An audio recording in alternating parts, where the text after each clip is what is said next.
में मामलात को किस तरफ जाता हुआ देख रहे हैं? अगेन द सेम क्वेश्चन, सिर्फ रेफरेंस तक मामला रहेगा या फिर आगे डिस्क्वालिफिकेशन तक बात जाएगी प्राइम मिनिस्टर के? 20 अप्रैल का अगर आप 5 रुकनी बेंच का फैसला सामने रखें तो पैरा 3 में था कि JIT जब अपनी रिपोर्ट सबमिट करेगी तो फिर ये 3 रुकनी बेंच उस रिपोर्ट की रोशनी में अगर मटेरियल देखता है कि इतना है तो फिर ऑर्डर करेगा रेफरेंस फाइल करने का। JIT ने महज अपनी ओपिनियन दी है या हकायक अपनी जो इकट्ठे किए उन्होंने सामने रख दिए हैं।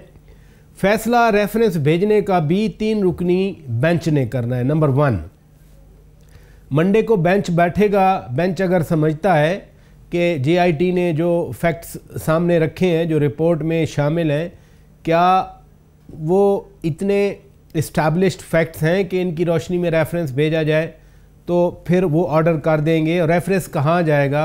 नैब में जाएगा। अच्छी बात है आपने असद खरल साहब को बुलाया है। असद खरल साहब आपको बताएंगे कि वज़ीर आज़म साहब या शरीफ फैमिली के चीदा मेंबर्स के ख़िलाफ़ पहले कितने रेफरेंसेस पड़े हैं सुप्रीम कोर्ट में, नैब में, जो नैब ने सुप्रीम कोर्ट को लिस्ट दी हुई है। एक और रेफरेंस शामिल हो जाएगा, मेरी नज़र में इस हद तक होगा। 20 अप्रैल के फैसले के पैराग्राफ 4 जो पैराग्राफ है, पैराग्राफ नंबर 4, उसमें उसी फैसले में कहा गया है, आई विश के वो फैसला आपके सामने होता, कि जो फैक्ट्स आएंगे सुप्रीम कोर्ट के इस बेंच के सामने जो कि 3 रुकनी बेंच है, ये 3 रुकनी बेंच वज़ीर आज़म की डिस्क्वालिफिकेशन के बारे में फ़ैसला करेगा और इस सिलसिले में वज़ीर आज़म को एग्ज़ामिन करने के लिए वो समन भी कर सकते हैं। तो वो जो इब्तदा में आपने बात की कि आज हम सोच रहे थे कि आज D-Day आ गया और आज ही फ़ैसला हो जाएगा कि नवाज़ शरीफ बतौर वज़ीर आज़म रहते हैं या नहीं रहते, मराहिल और भी हैं।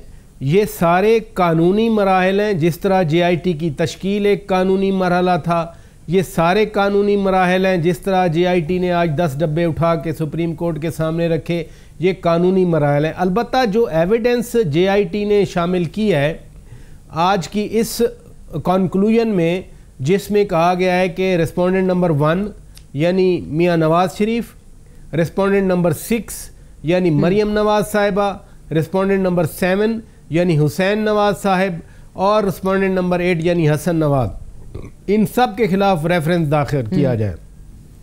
ये रेफरेंस दाखिल होगा, नैब के पास जाएगा और नैब में जिस तरह पहले रेफरेंसेस पड़े हैं उसी तरह ये भी चलेगा। मियां नवाज शरीफ स्पेसिफिक उनकी पर्सन के खिलाफ पहले भी रेफरेंसेस पड़े हैं और ये एसेट्स बियॉन्ड इनकम वाले केस हैं, ये तो हमारे कम अज़ कम आधे से ज़्यादा पार्लियामेंटेरियन के खिलाफ ये केसेस चलते रहते हैं। आपको मालूम है जरदारी साहब के खिलाफ भी ये केस पड़ा रहा, इसी तरह का एक assets beyond income, non sources of income. Doctor Asim Hussain की आपने खुद बात कर दी कि 460 अरब रुपए का रेफरेंस है। डॉक्टर साहब अभी पुराने ओहदे पर बहाल हो चुके हैं ये JITs वगैरह भुगताते हुए। दूसरा जो एलिमेंट है जो डिस्क्वालिफिकेशन का है, वो भी 20 अप्रैल के फैसले के मुताबिक सुप्रीम कोर्ट का ये बेंच चाहे तो वज़ीर आज़म को समन करे, चाहे उनको एग्जामिन करे, यानी जरा एग्जामिन मीन जरा होगी। तो अभी कुछ मराइल हैं, कानूनी मराइल। ये नहीं है कि नेक्स्ट मंडे को बैठ जाएगा बेंच और कहेगा कि वज़ीर आज़म डिस्क्वालीफाई हो गए। अलबत्ता ये जो एविडेंस आई है एसेट्स, अभी तक तो शौकत बराजा साहब अपेरेंटली चीजें तो नवाज शरीफ साहब के द सेटिंग गवर्नमेंट के बिल्कुल अगेंस्ट जा रही हैं। आपने बिल्कुल बजा फरमाया, कुछ रेफरेंसेस का हवाला मैंने दे दिया, कुछ का आपने दे दिया। खरल साहब आपने जिस तरह से पहले ही कहा कि वो हमारे से बेहतर जानते हैं, इनके पास भी आती हुई है, भी हमें बताएंगे कि कितने रेफरेंसेस पेंडिंग हैं। 12-13 होंगे, चले एक और ऐड हो गया मियां मोहम्मद नवाज शरीफ।